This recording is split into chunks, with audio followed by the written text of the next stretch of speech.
හරි සුබ උදෑසනක් වේවා කියලා ප්‍රාර්ථනා කරනවා ඔයාලා සියලු දෙනාටම ඉස්සෙල්ලාම මේ ඔන්න අපි ඇවිල්ලා ඉන්නවා අද සරුබිම අපේ කුඹුරියායට මේ දවස් ටිකේම මේ චුට්ටක් වහිනවා අපිට ටිකක් පොඩ්ඩක් ඉතින් අහස ඔච්චම් කරනවා මේ අද නම් ටිකක් අවු වැටලා තියෙනවා ඒ හින්දා ඔන්න අදත් ඇවිල්ලා ඉන්නවා අලුත් වැඩකට ඒ කියන්නේ මේකට කියන්නේ ඇට තෙල් ගහනවා කියලා කියන්නේ ඒ කියන්නේ මේක වල්නාශකයක් එදීමක් කරන්නේ ඒ කියන්නේ බීජ වපුරපු දවසේ ඉඳලා දවස් 3ත් 5ත් අතර කාලෙක මේ වල්නාශකය යොදන්න පුළුවන් අද අපි කරන්නේ දැන් නම් අපි බීජ වපුරලා දවස් 5ක් විතර වෙනවා මොකද මේ අන්තිම දවස වගේ දැන් අද මේ එතකොට මාත්‍රාව චුට්ටක් වැඩි කරලා තමයි මේ වල්නාශකය යෙදීම සිද්ධ කරන්නේ මොකද මේ දවස් ටිකේම වහිනවා මොකද මේ වැස්සත් එක්ක මේ වල්නාශකය යෙදීම සිද්ධ කරන්න බෑ එතකොට මේ ඇට තෙල් ගහනවා කියලා කියන්නේ ඇත්තටම අර මේ බීජ වලින් පැලවෙන වල් පැලෑටි මර්ධනයක් තමයි මෙතන සිද්ධ කරන්නේ ඒ හින්දාම අපි මේකට ඇට තෙල් ගහනවා කියලා කියන්නේ එතකොට මේ වල්නාශක යෙදීමෙන් සිද්ධ වෙන්නේ අර බීජයෙන් හට ගන්න පුළුවන් වල් පැල මර්ධනය කිරීම.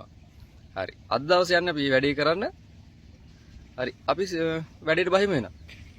හරි. ඔන්න මේ ගෙදරින් වතුර ගේන්න සිද්ධ වුණා මේ පාර අපිට වල්නාශක ටික කවලම් කරගන්න. මොකද හේතුව පේනවනේ ඇලේ වතුර අර ඊ වැස්සත් එක්ක මේ දවස් ටිකේ වැස්සත් එක්ක මේ හරියට නිකන් මේ කිරිතේ එකක් වගේ වෙලා තියෙන. ඉතින් මේ වගේ බොර වතුර වලින් වල්නාශකදී මෙතන ප්‍රතිඵල සාර්ථක නැහැ. ඒ නිසා ගෙදරින් වතුර ගේන්න සිද්ධ වුණා වල්නාශක අවලං කරගන්න.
හරි එතකොට අපේ සම්පූර්ණ සරුබිමේ කුඹුරටම මේ වෙනකොට මේ වල්නාශක දල ඉවරයි.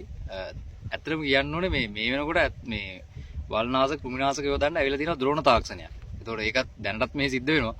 නමුත් අර අපිට තියෙන දේෙන් ප්‍රයෝජනෙට ගන්න ඕනේ නිසා තමයි අපි තවත් පරණ විදියටම මේ මැෂින් එක පාවිච්චි කළාම අපි පිටේ එල්ලගෙන මඩේ ඇවිදලාම තෙල් ගහන්නේ ඒ හින්දා. මොකද මේ අපිට කලින් මැෂින් එකක් තිබෙත් නැහැ. අපි ගිය කන්නේ තමයි මැෂින් එක ගත්තේ. ඉතින් සල්ලි දීලා ගත්ත මැෂින් එකෙන් අපේ දෙයක් අපි කරගන්න ඕනේ.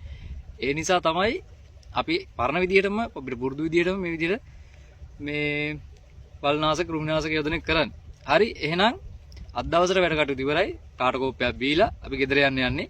එහෙනම් ඔයාලා හැමදිනාටම සුබ දවසක්.